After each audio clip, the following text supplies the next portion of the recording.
Bem, meus queridos amigos e irmãos, muito boa noite. Estamos aqui em mais um domingo, como sempre acontece às 20 horas, com o programa Bezerra de Menezes, o Kardec brasileiro, na companhia do meu querido amigo, o historiador Luciano Clay Filho, biógrafo de Bezerra de Menezes, autor desta biografia monumental, Bezerra de Menezes, O Homem, Seu Tempo, Sua Missão. Então, hoje vamos para mais um programa, como sempre, programa revelador sobre a vida, a obra de Bezerra e do movimento espírita brasileiro. Mas me permitam fazer aquele apanhado dos nossos programas da semana. Hoje, domingo, o programa Bezerra de Menezes, o Kardec brasileiro. Na terça, o programa Hermínio C. Miranda, o Grande Escriba, onde vamos ter o segundo episódio do seminário do Hermínio de Corpo Inteiro, de Viva Voz. Foi emocionante, foi inédito, histórico. Pela primeira vez, o movimento espírita brasileiro viu Hermínio palestrando, né? Palestrando, coisa que ele não fazia absolutamente, né? Foi um achado, uma raridade, graças a um amigo da Ana Maria, o Valdemar Crepe, que nos ofertou com essa dádiva, não é? Então não percam, terça-feira, 20 horas, mais um episódio com o seminário do Hermínio. Na quarta-feira, o programa Resenha Literária, com Silvio Mariano, pesquisador, documentarista espírita. Eu e Silvio, cada qual traz uma obra à guisa de indicação e conversamos sobre o conteúdo daquela obra aludida na noite. E é um programa agradável, né? Um programa muito suave, né? Na sua apresentação, no tipo de conversa com Silvio Mariano. Na quinta-feira, o programa O Metro que Melhor Mediu Kardec, com Dona Heloísa Pires, a filha do Herculano Pires, educadora, conferencista, e traz aqui também raridades sobre a vida, a obra de Herculano. Escutamos Herculano também em áudio, abordamos o conteúdo das suas obras, um programa maravilhoso. Então, daí os 4 programas semanais, o de Bezerra, o de Hermínio, a resenha literária e o de Herculano. Mas aos sábados temos os programas mensais. No primeiro sábado temos Leon Denis, o apóstolo do Espiritismo, com Charles Kemp, presidente da Federação Espírita Francesa. No segundo sábado, temos com o querido César Perry o programa Memórias e Reflexões, que traz as memórias do César Perry e também do movimento espírita brasileiro, em grande parte. No terceiro sábado, o programa Portfólio Fontes Primárias, com o pesquisador Adair Ribeiro, curador do ACOL, o Museu Allan Kardec Online, com documentos de Kardec, da época de Kardec, com a letra de Kardec, de Amélie Boudet. Então, são muitos documentos, tanto da época como professor Rivaio, como depois, quando já codificador. Um programa imperdível. E na quarta semana, no quarto sábado, Leonardo Marmo Moreira está aqui com o programa O Eco da Imprensa Espírita, que no caso foi ontem, né? Ontem vocês viram um programa maravilhoso sobre William Crookes e sobre também um grande coordenador do projeto Allan Kardec, lá da Universidade de Juiz de Fora, né? Então, foi um programa maravilhoso com o Marmo. Então, todo quarto sábado, sempre às 20 horas, o Eco da Imprensa Espírita. O pessoal está aí, 8 programas, 4 semanais, 4 mensais, à disposição de vocês. Não custa nada, não paga nada, e você pode assistir quando quiser, quando lhe bem aprouver. Ok? Pessoal, vamos orar. Luciano já está aqui juntinho de mim. Então, vamos elevar o pensamento a Deus, agradecer ao nosso Pai de bondade infinita por mais essa oportunidade de, junto com Luciano Clay, mergulharmos nas belezas das lições da vida e da obra de Adolfo Bezerra de Menezes, o médico dos pobres, o Kardec brasileiro, aquele que desenhou o mapa do movimento espírita no Brasil. Então, pedindo permissão a Jesus, a quem tudo devemos, iniciamos o nosso programa da noite de hoje. Pessoal, então, já vou colocar o meu amigo Luciano Clay, é claro, aqui na tela. Luciano Clay, aqui na tela, para mais um programa Bezerra de Menezes, o Kardec brasileiro. Luciano, vou lhe dar logo boa noite, porque eu vou abrir o jogo com o pessoal que está a nos assistir. Tudo bom, meu irmãozão? Como é que está aí? Tudo em paz, querido, graças a Deus, como de costume, né?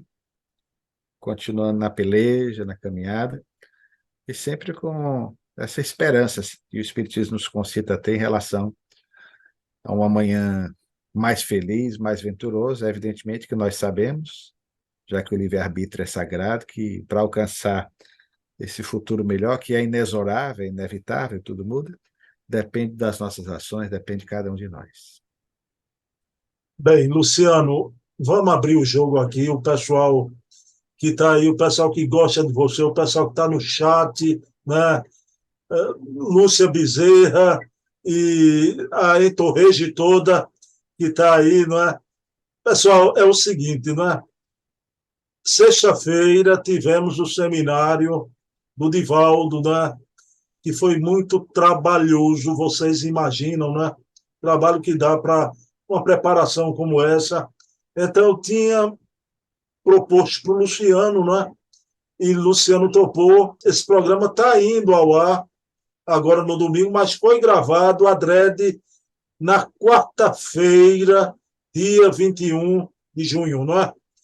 Luciano descansar um pouco esse fim de semana, ele vai se emocionar muito, né? Ele está mais velhinho, né? O bom velhinho Luciano Clay vai estar com o Divaldo, vai Luciano passar o fim de semana descansando. Eu que propus, Luciano topou, a gente está gravando na quarta-feira. Mas por que eu estou abrindo o jogo para vocês? Eu podia não falar isso, né? Porque se o programa fosse ao vivo hoje, né, Luciano, a gente estava aqui com as fotografias, né, falando sobre o evento. Isso vai se dar daqui a uma semana, né? Encontro marcado, né? Só vai ter programa se Luciano Clay trouxer as fotos. Se ele não colocar essas fotos aqui, não há gravação, viu? Vai ser um momento inesquecível, né? Na sexta-feira, daqui a 2 dias, e para vocês que estão vendo o programa, que foi há 2 dias atrás. Já. Meu amigo Luciano Clay, alguma notícia do Centro de Memória Viana de Carvalho? A notícia é esta, que você acaba de nos dar, essa expectativa, essa ansiedade natural, compreensível, para que o evento aconteça como planejado. Ao lado do Centro de Memória Viana de Carvalho, nós tivemos a participação de duas outras instituições daqui de Fortaleza, o Centro Espírita Missionário da Luz e o Instituto de Cultura Espírita do Ceará, o nosso ICE, que, com o apoio da Federação Espírita do Estado de Ceará, estaremos trazendo uma vez mais. Por isso, eu lhe agradeço, querido, de coração aqui a antecipação dessa gravação, porque realmente as preocupações decorrentes, o que é compreensível para que o evento aconteça, como planejado, há uma atenção inevitável por parte de cada um de nós.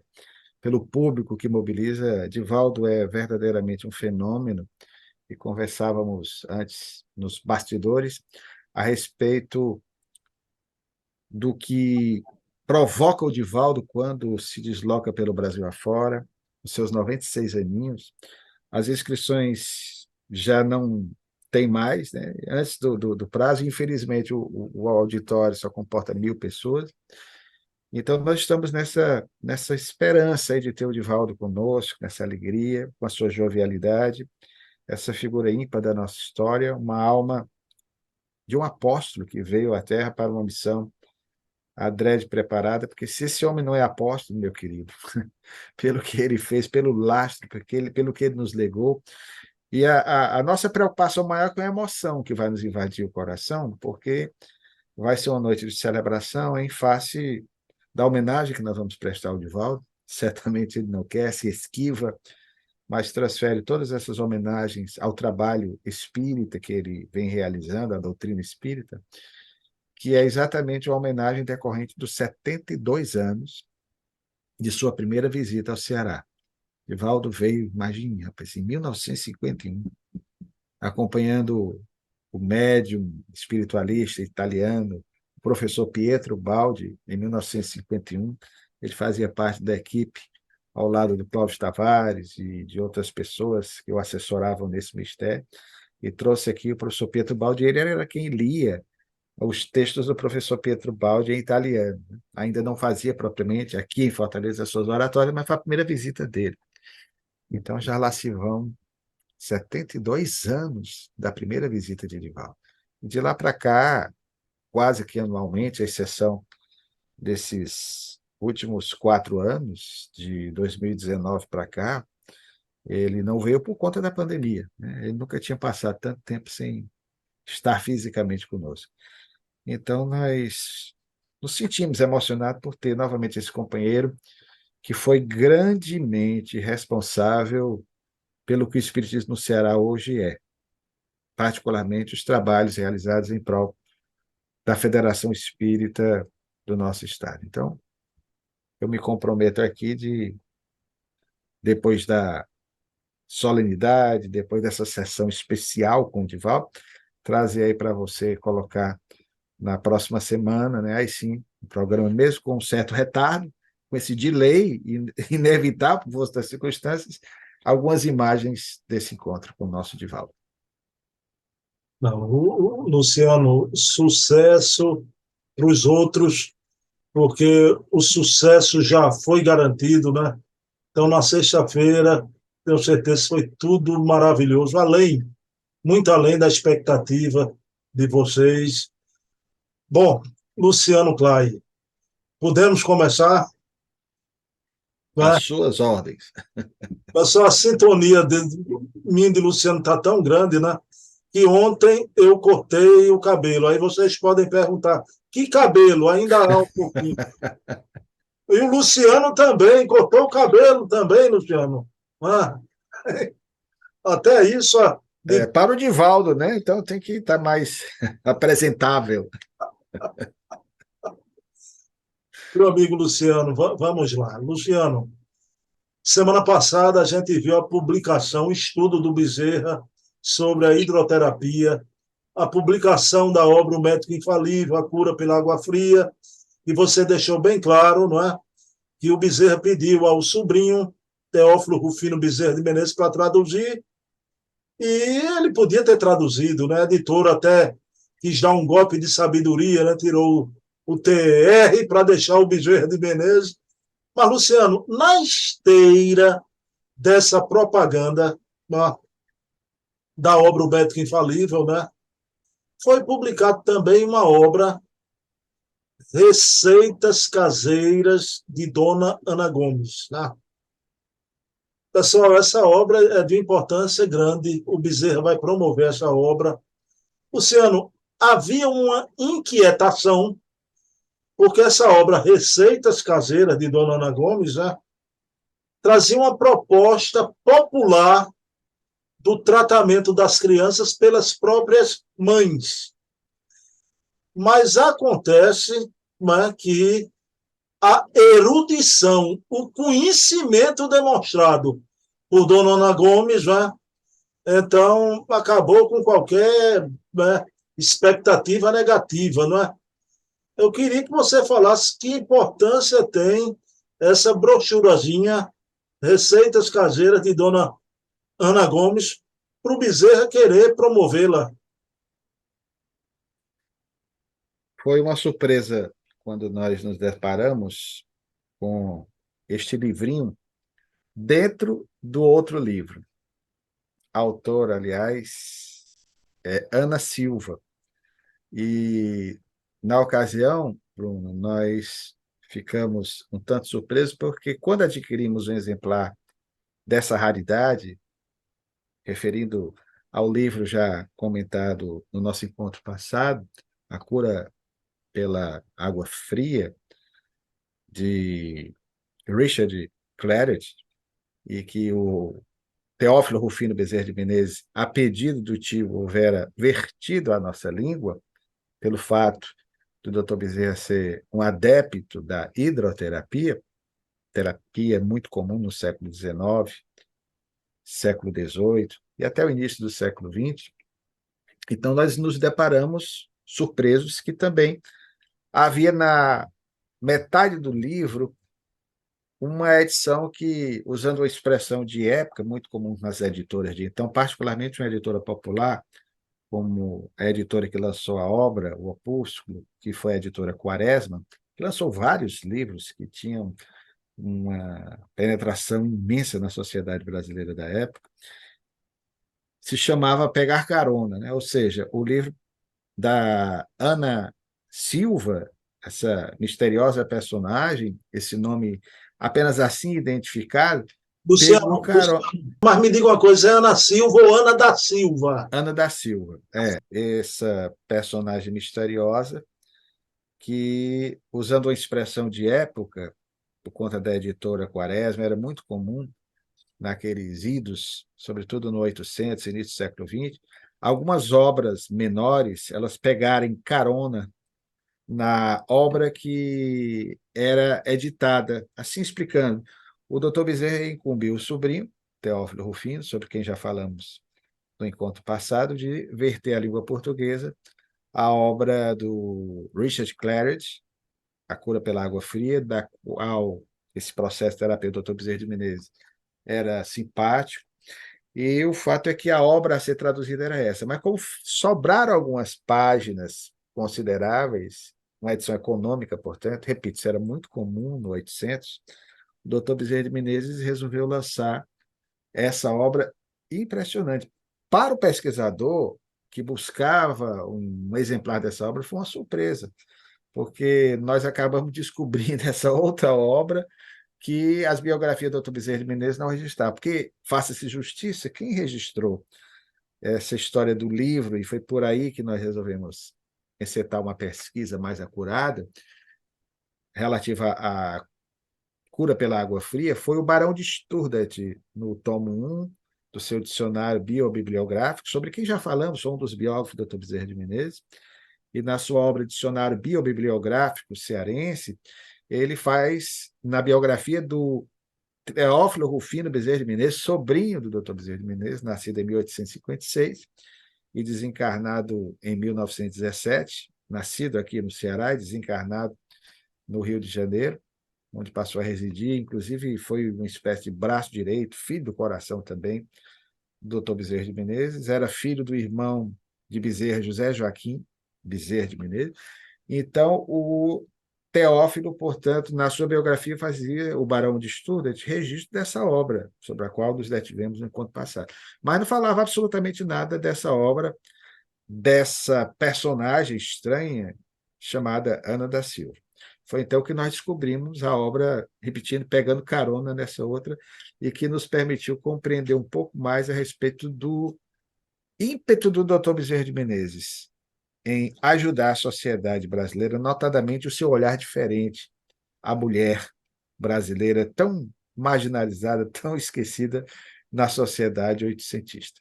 Dona Ana causou surpresa pela grande erudição, não é? Aí, no segundo momento, Luciano, da tua pesquisa sobre essa obra, veja bem a questão da higiene para as crianças. Logo no primeiro capítulo, ela aborda a alimentação dos recém-nascidos, a habitação das crianças, o cuidado com a cabeça, o cuidado da boca. Aí, Luciano, veja bem, já tinha erudição de Dona Ana da Silva, né?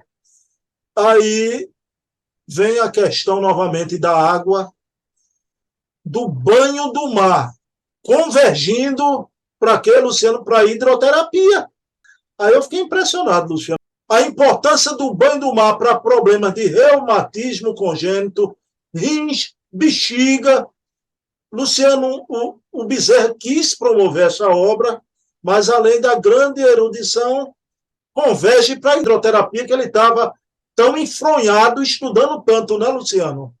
Sem sombra de dúvidas, Bruno. E o mais interessante é que toda essa temática aí descrita sucintamente por você, que faz parte da referida obra, incerta no livro cujo objetivo maior é divulgar a hidroterapia, mas o mais impressionante é que tudo isso também fazia parte do dia a dia do Dr. Bezerra de Menezes, porque nós encontramos nas garimpagens que fizemos para conhecer um pouco mais, sobretudo na fase inicial da sua carreira médica, a vida do médico Adolfo Bezerra de Menezes Cavalcante. O Dr. Bezerra de Menezes também, embora a sua especialização na área urológica, como nós já falamos, naquela época, repetimos, não havia propriamente ainda as especialidades médicas definidas como hoje nós temos. Esse é psiquiatra, aquele é oftalmologista, aquele é otorrinolaringologista, não havia. Então, os médicos faziam de tudo. Claro que alguns optavam por seguir por um caminho mais específico. E o doutor Bezerra de Menezes, nessa fase inicial, embora cirurgião de nomeada e com essa especialidade, aspas, aspas, na área urológica, ele realizava muitos partos. O doutor Bezerra de Menezes, encontramos anúncios dele como parteiro, médico parteiro, era a expressão que se utilizava. Não se utilizava médico obstetra, né? Não tinha ainda propriamente a obstetrícia como hoje nós entendemos na medicina contemporânea. Então, o doutor Bezerra de Menezes realizou muitos partos. E ele terá uma preocupação também como político ao longo da sua ação longeva, tanto na vereança como na Câmara dos Deputados da época, da deputação geral, que corresponderia hoje ao cargo de deputado federal, uma preocupação intensa, recorrente em relação à situação da mulher. Então, ele vai estar envolvido, e oportunamente nós vamos falar a respeito, engajado mesmo em lutas para a construção de maternidades, o cuidado com a alimentação infantil, o cuidado com as crianças, com as mães. Isso era algo do cotidiano do Dr. Bezerra de Menezes, que era um médico de família, usando a expressão dos nossos dias. Era aquele médico que ia de casa em casa, até porque tinha esse sentimento de empatia, de se colocar no lugar do outro, pelos problemas pessoais, inclusive a perda de muitos filhos, pelas quais ele passou, em provas dolorosas ao longo da sua atuação como médico, já como espírita. Então, ele sentia, de fato, a dor do outro. Então, no final daquele decênio, que era o final do século, em 1898, ele já vinha passando por todas essas provas acerbas, ele dá uma atenção especial às mulheres, e às mulheres carentes, às mulheres pobres, marginalizadas da sociedade daquela época, preocupando-se com as mesmas e dando, através desse livrinho, que poderíamos dizer ser um livrinho de medicina caseira, de fácil assimilação, embora a grande erudição da obra, dando dicas como essas que você aí elencou, a partir da descrição da própria obra que nós encontramos e o que está nela. É interessante, porque lendo-a, e eu tenho a obra, que teve várias edições, ela teve 28 edições. Essa obra, ela, portanto, era facilmente assimilável, era, usando a expressão de hoje, palatável. As pessoas poderiam entendê-la com facilidade. E, obviamente, repetimos, direcionada às mulheres, que ficava aquele manualzinho caseiro ali. E o foco realmente era, apesar da abordagem dos cuidados com os recém-nascidos, ele voltava à baila com a questão da hidroterapia. A importância dos banhos marinhos, do sal, do iodo, como você colocou, que, aliás, é hoje que aqueles que têm uma visão mais voltada à natureza, os naturalistas, aqueles que têm uma medicina mais voltada à ancestralidade do homem, que convivia naturalmente com tudo isso, nós sabemos hoje o que é que a medicina está apontando. Quem não sabe do bem-estar que provoca um banho marinho, ou um banho de mar, como hoje nós chamamos, né? Caminhar nas águas do mar, o sal, nós sabemos dos benefícios disso. E hoje não há, mesmo os médicos mais reservados em relação a essas questões, quem não chancele que está escrito nessa obra. Veja bem, né? O livro de Dona Ana da Silva, Receitas Caseiras, trazia conhecimentos médicos e farmacológicos da medicina da Europa do século XIX, né? Que era aquela época do que era e do que não era científico. A própria homeopatia que Dr. Bezerra abraçara sofria rejeição no mundo, né? No mundo, e o Bezerra vai promover essa obra trazendo conhecimentos científicos e populares numa linguagem simples, e isso era um esforço de Bezerra de unir o erudito ao popular, sempre, não é, Luciano? Sempre, sempre. E você falou da homeopatia que ele vai abraçar na década de 1880, também numa demonstração patente de que era um homem de muito bom senso, à semelhança de Allan Kardec, porque o homem de bom senso, diferentemente daquele homem que é intransigente por conta do orgulho em relação àquilo que, a princípio, ele combate, ele pode mudar de opinião.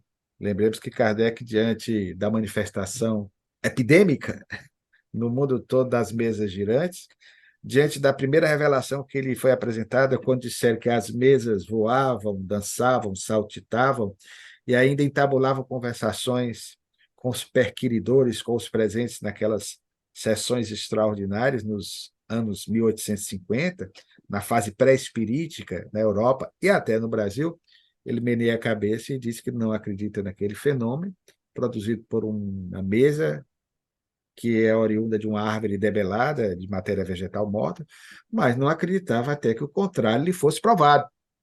Ou seja, aí você não vai ter aquela pessoa radical que afirma peremptoriamente: eu não aceito em hipótese alguma essa balela da reencarnação. Há pessoas que agem assim, que os espíritos possam se comunicar. Kardec não agiu assim, e por causa dessa sua postura é que hoje nós temos o espiritismo no mundo. Bezerra também era assim, porque Bezerra, quando médico, recém-formado, nós encontramos, Bruno, um artigo dele em uma revista científica, na qual, o que é compreensível, ele, alopata, de princípio, criticava a homeopatia. Mas, com o tempo e com o testemunho de uma cura que ele próprio vai ter dele e da esposa, Cândida Augusta, a segunda companheira, após a desencarnação da primeira, ele se consorciou com a irmã materna da primeira, nós vamos ter, tanto ele quanto ela, num receituário que, embora mediúnico, o medicamento era homeopático que lhe for oferecido pelo seu amigo na Câmara dos Vereadores, na Faculdade de Medicina, seu ex-professor, Francisco de Menezes Dias da Cruz, desencarnado no final da década de 1870. Esse espírito volta através do célebre médium João Gonçalves do Nascimento, no início do tercênio seguinte, em 1880, muito possivelmente esse fato ocorreu em 1882, e aí consegue, através do receituário mediúnico, curá-lo de uma dispepsia de natureza nervosa que descobrimos o incomodava há 5 anos. E a esposa, depois, um caso também muito conhecido, diagnosticada pela alopatia, como sendo portadora de uma tuberculose, inclusive já tendo, por conta disso, seus dias contados, que a tuberculose não tinha cura. O espírito vem e registra que os médicos se equivocaram, é muita audácia de um espírito, e do Dr. Bezerra de Menezes, um médico de nomeada, repetindo, membro da Academia Imperial de Medicina, aceitar e seguir a risco tratamento homeopático, e o espírito disse que ela não estava com tuberculose, que o problema era de outra natureza, era de natureza uterina. Ela recebe o medicamento prescrito pelo médico do além e fica completamente curada. E nós temos uma prova em conteste. Nós temos o assento de óbito dela, ela desencarnou em março de 1909, né, com 58 anos. E ela desencarnou por outra razão. Até o assento de óbito dela diz que ela desencarnou em decorrência de arteriosclerose. Naquela época se usava muito esse enrijecimento dos vasos, dizia que era arteriosclerose, uma expressão um pouco diferente da que talvez no futuro nós passássemos a usar, porque ela desencarna com a nossa idade, Bruno, praticamente, né? 58 anos, você tem 57, eu tenho 59. Então, o doutor Bezerra de Menezes vai ter essa prova, e a partir daí, pelo bom senso que ele era peculiar, e também numa demonstração de uma humildade extrema, como cientista de nomeada, repetindo, o doutor Bezerra de Menezes não era qualquer médico. Não ter a oportunidade de falar do cientista Bezerra de Menezes em outras lives.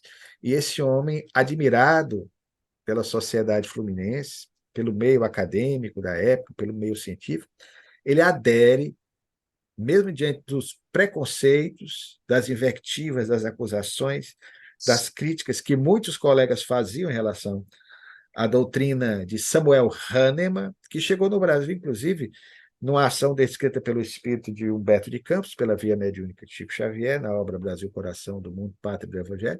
Isso também é história. Através, quase que concomitantemente, o espiritismo aporta no Brasil, ou naquela fase pré-espirítica, com os homeopatas Vicente Martins e Bento Mure, como nós pronunciamos, né? Que vão fundar uma casa homeopática e um hospital homeopático bem interessante. Mais tarde, o doutor Bezerra de Menezes vai, inclusive, apresentar-se, e nós encontramos registros dele no Almanac Lamé, que divulgava, era uma espécie de indicador da época, todos os médicos do Rio de Janeiro, da cidade do Rio de Janeiro, e também da província como um todo, como médico homeopata. Ele termina os seus dias, ele que fora cirurgião, que fora parteiro, que tiver ação em outras especialidades, terminará clinicando, protagonizando aqueles lindos casos de Bezerra de Menezes, que até hoje nos comovem, através da sua ação como médico homeopata. Então, ele tinha, portanto, querido, uma sensibilidade diferente em relação a essas questões e o cuidado, especialmente com aqueles que, talvez, como ainda hoje, não têm acesso aos melhores tratamentos médicos, aos populares, ao povo e, particularmente, às mulheres. Você falando sobre a homeopatia e a mudança de Bezerra com relação à homeopatia ao longo do tempo, Luciano, mas o estudioso profundo de homeopatia que Bezerra foi. Luciano, você podia falar aí um pouco do conhecimento que o doutor Bezerra detinha das plantas medicinais indígenas, Luciano? Isso é algo, Bruno, espantoso, porque era um conhecimento, eu diria até quase que inato dele, porque já em 1851, em transição para o ano seguinte, é célebre um fato narrado por ele no romance A Casa Mal Assombrada. Depois tiraram o advérbio e ficou, nas edições atuais, A Casa Assombrada, no personagem do médico ali presente, pernambucano, aliás. Ele registra uma arguição que lhe fora feita por um dos mais consagrados médicos da história da medicina no Brasil, do 800, o Dr. Freire Alemão, cientista, inclusive, de nomeada, que, diante do resultado do texto que Bezerra escrevera numa prova que fizera, suspeitou que o rapaz houvera, talvez, usando a expressão dos nossos dias, eu não sei se usava na época esse termo, pescado ou colado, né? E o fato é que, por conta disso, o rapaz teve de se submeter a uma sabatina na frente dos colegas e, com um tema livre, o doutor Bezerra de Menezes, ainda estudante acadêmico, disserta de maneira impressionante, para a perplexidade do perguntador, daquele que eu interrogava, do renomado cientista. Eu tremeria nas bases, como você também está na frente de Freire Alemão, homem que, inclusive, liderou a comissão científica de exploração, da qual fez parte aquele personagem sobre o qual nós comentamos anteriormente com você, num dos programas passados, que fazia parte o Agostinho Victor de Borja Castro, né? Que foi aquele brasileiro que, em Paris, teve um contato com Allan Kardec e trouxe exemplares da Revista Espírita. Portanto, convivi aí com o Freire Alemão. E o Freire Alemão argue, e o menino vai entristecer comentários, vai responder a respeito da passiflora, que é o maracujá nosso, como calmante.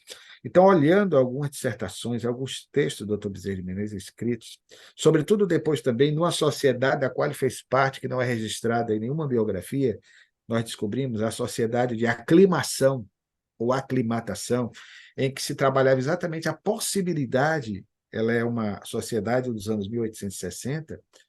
Dr. Bezerra de Menezes fez parte, inclusive, ao lado de outros cientistas, como Barbosa Rodrigues, que foi grandemente importante pelos estudos empreendidos na região norte do Brasil, na Amazônia, tanto em relação aos nossos índios, quanto em relação às plantas medicinais. O doutor Bezerra participava dessa agremiação e ali ele tinha a oportunidade de escrever textos, de debater com as pessoas afins a essa temática, entre os quais o Barbosa Rodrigues, fizemos menção, um cientista bastante conhecido, seu amigo, e por ele homenageado em um dos seus romances, O Evangelho do Futuro, em que ele cita a ação missionária desse cientista. Nessa sociedade de aclimação ou de aclimatação, o doutor Bezerra de Menezes falava a respeito da riqueza das plantas do Nordeste, do nosso país como um todo, e que elas eram verdadeiras fontes medicamentosas, curadoras. Então, ele tinha, de fato, Bruno, um conhecimento profundo de botânica. Inclusive, era uma cadeira, à época, que se exigia para que o aluno lograsse êxito e concluísse o curso de medicina, e ele sempre colhia a palma da vitória em relação aos melhores resultados no tocante à botânica. Então, na área da farmácia também, ele tinha conhecimentos farmacêuticos tremendos, tanto que foi membro de uma outra agremiação científica importantíssima no 800, que foi o Instituto Farmacêutico. Então, é uma área que ele demonstra conhecimento. Nos seus romances, é impressionante, sobretudo no romance que nós descobrimos no acervo de obras raras da Federação Espírita Brasileira, obra totalmente inédita. A FEB tinha a intenção, não sei se irá publicar, mas os originais do Dr. Bezerra, com a caligrafia dele, as letrinhas fininhas e inclinadas, letra de médico, mas dá para você ler perfeitamente a obra intitulada A Vida através dos Séculos, ou As Fases da Vida Humana, em que ele entretece comentários, faz uma narrativa desde os primórdios da nossa civilização, no início dos anos 1500, logo após o descobrimento do Brasil, e vai fazer abordagens, claro, fictícias, entremeando ali fatos reais com ficção, da vida do padre Manuel da Nóbrega, do padre José de Anchieta. É interessante isso.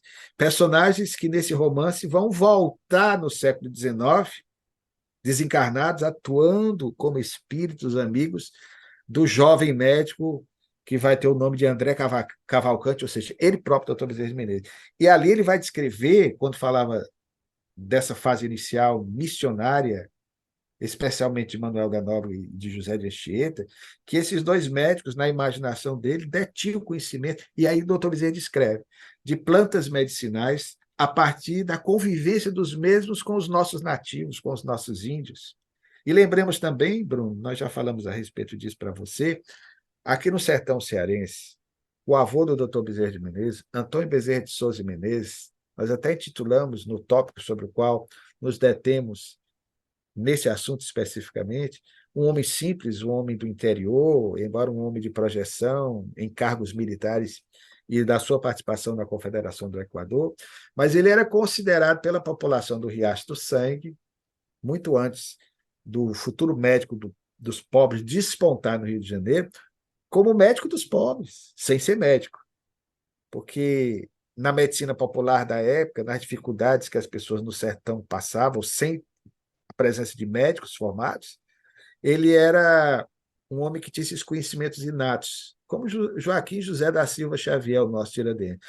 Então, a população acorria à Fazenda Santa Bárbara, no Riacho do Sangue, onde ele vivia com a sua esposa, e ali o buscava para que ele pudesse fazer esses tratamentos normalmente com plantas medicinais do nosso Nordeste. Então, o neto, que embora não tenha conhecido o avô, porque desencarna o avô em 1827, mais tarde, pela tradição familiar, tanto que ele registra isso na referida obra inédita, ainda guardada na Biblioteca de Obras Raras da FEB, esperamos que um dia venha a ser publicado, né? E espero que seja publicado, senão vamos publicar, porque nós temos a obra, mas como é da FEB, nós esperamos que eles possam publicá-la, né? Nós temos a obra já, inclusive, toda digitada, lemos toda a obra, né? É fantástica. Para mim, é o primeiro romance do Dr. Bezerra de Menezes, que é de 1885. 1885, ele nem espírita era ainda declarado, né? E a obra é de uma beleza extraordinária, além de tudo, quando ele vai relatar em termos mediúnicos ali, tem uma abordagem espírita, e é o primeiro romance dele.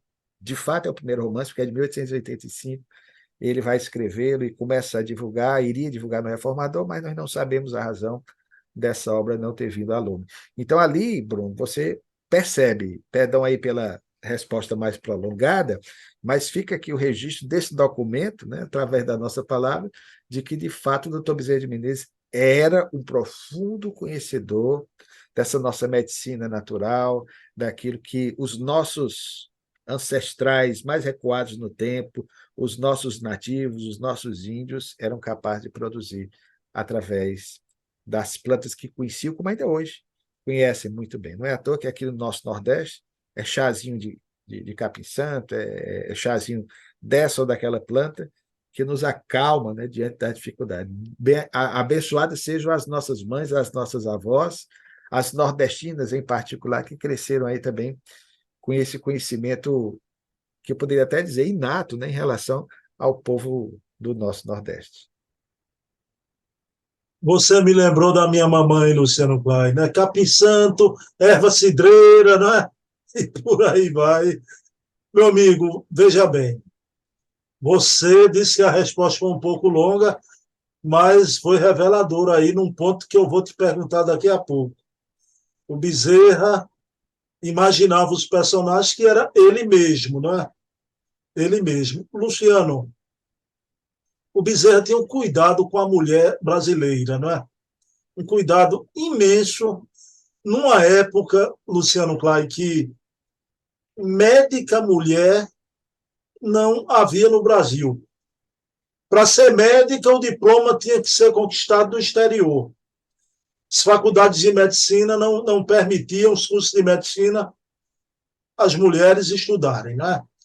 Então, todo esse opúsculo da Ana da Silva foi uma promoção do Bezerra pensando e cuidando da mulher brasileira. A gente pode dizer isso, Luciano? Sem a menor sombra de dúvidas, querido. E vai se dar exatamente nas últimas décadas do século retrasado, 800, século XIX, aproximando-se, inclusive, do momento da sua partida, porque essa obra é lançada em 1898, ele desencarna 2 anos após. Você citou, e muito bem, é sempre bom lembrar, as médicas, mulheres, que andavam pelo Brasil, não eram brasileiras e já causavam uma certa estranheza, uma reação da sociedade. Dificilmente os maridos permitiam, né, que seus filhos pudessem ser tratados por elas. Havia um preconceito muito grande. A primeira médica brasileira, de fato, reconhecida, é de 1881 e não se formou no Brasil, se formou nos Estados Unidos, mercê de uma bolsa, esse fato é conhecido, até uma novela da Rede Globo, há um tempo atrás, que trabalhava essa parte relativa ao nosso imperador Pedro II, mostra uma personagem que exatamente, embora não fosse real, mas uma abordagem ficcional, ela teria recebido essa bolsa, se torna médica e enfrentava os preconceitos de retorno ao Brasil de uma sociedade conservadora como a nossa. Somente em 1887, aí sim, é que nós vamos ter a primeira mulher formada em medicina no Brasil. Mas mesmo assim foi difícil. Então, diante dessas dificuldades, e talvez até pelo receio de muitas mulheres procurarem alguns médicos, alguns hospitais, o que era compreensível à época, pela cultura, pela compreensão, pela forma de se viver, foi que o doutor Bezerra de Menezes dá um certo alívio, né? Muitas delas falando paternalmente e mandando essa obra, né, junto aí, aproveitando a carona da outra que tanto lhe impressionaram, né? Então, realmente, ele deixa-nos também esse legado que não é registrado nas suas biografias. Luciano, aí a pergunta que não quer calar, Luciano. Desde do início do nosso episódio de hoje, né, a gente viu a obra da dona Ana da Silva, ela com uma erudição maravilhosa, né? Então, todo aquele conhecimento de higiene convergindo com a hidroterapia, não é? Aí passa as questões aí da mulher, da homenagem de Bezerra à mulher. Sendo a minha pergunta é a seguinte, né? Você conseguiu identificar Dona Ana da Silva? Seria Dona Ana da Silva uma estrangeira? Ou então, Luciano, você chegou a cogitar Dona Ana da Silva, porque eu cogitei desde lá da primeira informação. Mas eu estou contaminado por você por causa dos personagens do Dr. Bezerra nos seus romances, né? Então, por isso que eu cogitei logo, né? Fiquei com um sinal de alerta, né? Você cogitou da Ana da Silva ser o próprio Bezerra de Menezes nessa homenagem, nessa oferta às mulheres brasileiras? Cogito, cogitum ergo sum, dizia René Descartes, né? Cogitar é pensar. Penso, logo existe. Foi uma das primeiras coisas, Bruno, que sinceramente cogitei. O nosso raciocínio foi exatamente nessa mesma linha da argumentação que você faz, porque a primeira obra era desconhecida, embora estivesse na 28ª edição. Então, nós ficamos a pensar porque não encontramos um registro que nos convencesse de que alguém poderia ser uma mulher da Europa, como você citou. Se fosse mulher, teria que ser portuguesa, né? Porque com o nome desse, Ana com dois N, da Silva, não podia ser espanhola. Até poderia, mas possivelmente portuguesa. Nós chegamos a imaginar, se fosse uma mulher que tivesse esse conhecimento, na área da enfermagem ou na área médica, tinha que ser uma mulher muito erudita, porque a obra é erudita, e que tinha que ser portuguesa, muito possivelmente. No Brasil seria quase que impossível, embora pudesse ter uma enfermeira, alguém que trabalhasse dessa forma, mas nós não encontramos. Levantamos uma hipótese, mas também ela não era da área médica, embora fizesse alguns trabalhos inovadores, pensando na mulher, a dona, que tinha o mesmo nome, Ana da Silva Quaresma, que era a esposa do editor Quaresma, que lançou essa obra, mas nós vimos que também não batia, não havia a possibilidade, ela se envereda muito mais por outro caminho, na parte relativa à culinária. E aí foi quando nós fizemos essa ilação, sim, pensando, por que não Bezerra de Menezes? Né? Ele adotava muitos pseudônimos, e talvez para penetrar mais, né, o público feminino, deixar as mulheres mais à vontade, isso é só uma hipótese, não estamos afirmando, porque não temos, infelizmente, ainda por enquanto, elementos comprobatórios, mas nós chegamos a cogitar, realmente a cogitar, essa possibilidade, inclusive até a homenagem que ele poderia ter feito à tia dele, irmã do pai, que se chamava Ana Silva, né? Também, que morava na fazenda Santa Bárbara com o avô anteriormente mencionado. Então, tem um elo aí com o passado. Ele poderia ter homenageado. Eu vou dar um nome aqui, um nome feminino. Bezerra tinha vários sobrenomes que nós descobrimos, inclusive alguns que não são colocados nas biografias até então publicadas. Nós descobrimos que, além do pseudônimo de Frei Gil, que ele utilizou, principalmente em textos políticos, exclusivamente textos políticos, o sobrenome com o qual se tornou mais conhecido, Max, mas nós descobrimos que ele também utilizou um sobrenome em que ele se apresentava como Confúcio, e um outro em que ele também escrevia textos. Era muito comum a utilização de pseudônimo. Ele se chamava de Wilson. Então, tudo devidamente comprovado. Wilson também era um pseudônimo dele. Então, ele poderia, foi essa a nossa linha de raciocínio, perfeitamente, para deixar as mulheres mais confortáveis, porque a obra é muito erudita. Nós, inclusive, na época, pedimos a ajuda de uma amiga, a doutora Celina Cortes Pinheiro, que nos deixou há 4 anos. Nós pedimos para que ela desse uma olhada nessa obra. Celina, querida amiga espírita, dedicada, excelente escritora, dei uma olhadinha na obra, ela ficou impressionada com a obra, né? E passou-nos a impressão, mas não teve tempo de escrever, e aí nós tivemos de, por conta própria, mesmo, fazer algumas análises a respeito da obra, né?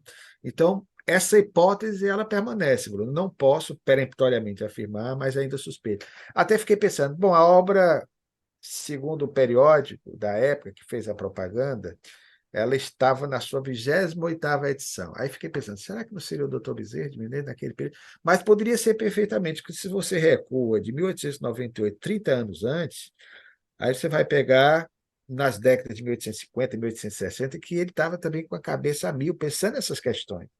Então, não seria impossível ele ter lançado esse opúsculo com esse pseudônimo, mas aí carece de uma maior e mais acurada investigação, para que nós tenhamos a certeza. Eu até diria para você aqui, numa avant-première, aspas, que nesta mesma semana, isso nós vamos dizer para você aqui de público, mas nós só vamos ter condições de confirmar posteriormente, nós pesquisamos durante muito tempo, Bruno, fatos relacionados ao Dr. Bezerra de Menezes com maçonaria.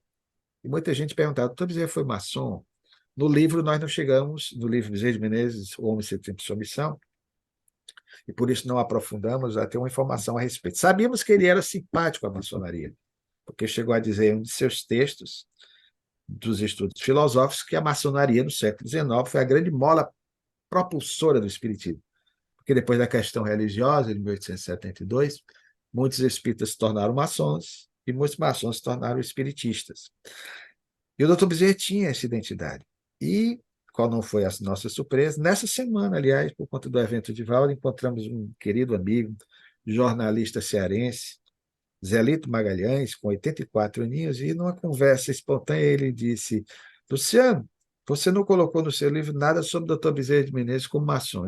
Zelito, porque, embora eu suspeitasse, eu não tinha confirmação tácita para dizer que ele era maçom. Pois eu encontrei. E não é que ele me passou um registro de uma iniciação do Dr. Bezerra de Menezes na maçonaria, numa loja do Rio de Janeiro, na década de 1860, mas isso aqui vai ficar suspense. Estou dizendo para você, meu irmão, ninguém sabe disso, só você mesmo. Mas no futuro nós vamos aí sim, quem sabe, fazer um programa sobre isso, depois que eu tiver a confirmação a partir da checagem. Aí é o historiador, né, não vai aceitar tudo. Ele me mandou tudo descrito direitinho, o nome da loja maçom, eu pedi documentos, né, documentos comprobatórios, para que aí sim nós possamos garantir e aí divulgar para o público espírita que Bezerra de Menezes foi, de fato, maçom. É uma alegria, porque o Bezerra, semelhante, então, a Leon Denis, A que Viana de Carvalho e outros tantos espíritos. dedicou a loja Teófilos, né? A gente está estudando isso com Charles Kemp, né? E o Kardec teve contato com a maçonaria, com a loja. Há até quem suspeite que Kardec tenha vínculo com a maçonaria. Eu também não duvido, embora nós não tenhamos ainda hoje nenhum documento. Luciano, eu fiquei feliz da minha cogitação convergir. Perfeita, precisa. Não, mas feliz no primeiro momento. Depois eu fiquei preocupado, né? Porque Luciano Klein está começando a formatar minha mente. Eu estou seguindo a metodologia do Klein, eu já fico com a questão dos personagens de Bezerra, que você vem ensinando para a gente aqui, né? Como é que Bezerra fazia as coisas. Na verdade, Klein, a gente está entrando no pensamento do doutor Bezerra, né? Seguindo o rastro. Luciano Klein, você faz a prece final. Com maior alegria. Amigo Jesus, nós queremos, neste instante, a Ti nos ligarmos através dos nossos pensamentos, unidos em prece, a partir dessa atmosfera gerada, com as reflexões que fizemos sobre a vida de Bezerra de Menezes.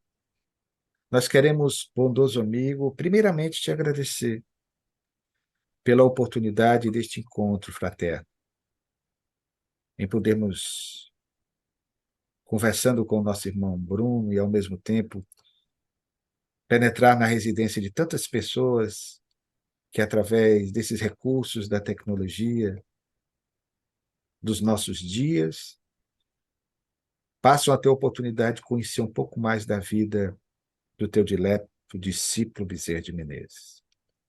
Permite, Senhor, que possamos iniciar mais uma semana de nossas vidas, cada vez mais resolutos, determinados, a cultivar a esperança para a superação de todo e qualquer obstáculo que encontremos à nossa frente, tendo sempre a ciência a compreensão conforme o Espiritismo nos mostra de toda e qualquer vicissitude pela qual viemos a passar, faz parte desse nosso processo de maturação psicológica, do aprendizado do nosso espírito, para que assim robusteçamos cada vez mais a nossa alma e sigamos firmes na tua direção. Guarda-nos, Jesus amado, no teu regaço paternal, acolhe-nos com o teu amor, hoje e sempre. Bem, meus queridos irmãos, domingo, 20 horas, estaremos aqui vendo as fotos de Luciano com Divaldo, conhecendo tudo o que aconteceu. Será um momento de grande alegria. Quero dedicar esse programa a você, minha mãe, que se encontra no plano espiritual. Te amo, não te esqueço. Luciano, eu quero parabenizar duas pessoas aqui, né? Uma que fez aniversário no dia 22 de junho, não é? A esposa do meu querido amigo Luciano Clay. Como é o nome dela todo, Luciano? Kelly Monte Souza. Então, um abraço, Kelly, Deus te abençoe, ser feliz sempre. Luciano, e me permita também, a esposa do Luciano no dia 22, e minha filhinha Bruna, Bruninha, feliz aniversário, foi dia 23, canjiquinha, Luciano, não é? E minha filha, papai te ama muito, papai te ama, tudo. Ser feliz também, Bruninha. Luciano Clay, um abração, viu? Fiquei mais bonito que você de cabelo cortado. Isso aí não se discute, viu? Sem dúvidas.